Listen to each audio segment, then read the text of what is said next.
The father and son are facing terrorism charges in connection with an alleged plot to carry out an attack in Toronto.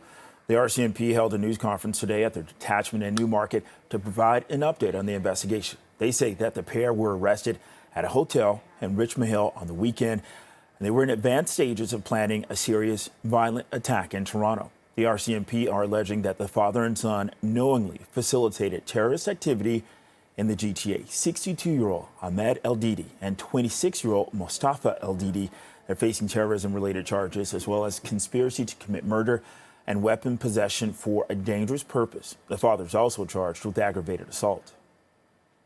There is no ongoing threat to citizens in the city of Toronto. We're still trying to establish exactly who were the intended targets of this attack. And police say that there's no evidence to suggest that there is a remaining risk to the public. Both men are scheduled to appear in court tomorrow. And joining us right now with more on this investigation is CTV's Public Safety Analyst and former OPP Commissioner Chris Lewis. Okay, Chris, first off, I just have to get your thoughts on this. Well, this is a strange one, to be honest. I mean, it's something that came up quick. They acted quick, and thankfully nobody was hurt. But the RCMP, of course, once the charges are laid, they're really covered under a publication ban and can't release details that would jeopardize the integrity of the ongoing criminal case, as well as potentially identify techniques like, whether it be informants or agents, undercover officers, surveillance, electronic interception, things like that. And so we're stuck with this. It sounds big and ugly, and probably would have been if it happened. In the meantime, we really don't know what the heck happened or any of the details around it. Okay, Chris, along those lines, I need you to elaborate on conspiracy to commit murder and weapon possession for a dangerous purpose. When and why would that language be used?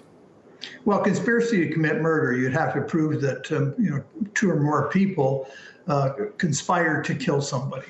And that could be an unknown person, like walking into a building, government building, and with an axe and a hatchet and killing people, or it could be specific. And so proving the elements of that case involved you have to show the intent, steps taken to ultimately carry out that conspiracy, as opposed to just a random conversation, let's kill somebody, yeah, okay. So then acquiring weapons would be part of the proof of the conspiracy case. At the same time, proving they got weapons for some criminal matter or with the intention of hurting people can be a separate charge. And although the facts all blend together and the two cases run together, they can prove one and maybe not the other. So they've laid the charges in a separate way. Okay, Chris, I'm just going to be pretty candid with you. Police are saying that there's no evidence to suggest that there's a remaining risk to the public. But when people hear about something like this in this climate, that doesn't do a lot to put me at ease. No, for sure. I mean, really, and when you think about it, and I'm not suggesting this is the case at all, the superintendent from the RCMP said they're very confident that there's no further threat.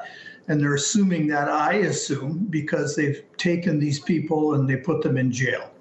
But if they're doing it on behalf of somebody else, does it not indicate that maybe there's a chance that that somebody else out there will recruit more people to harm people?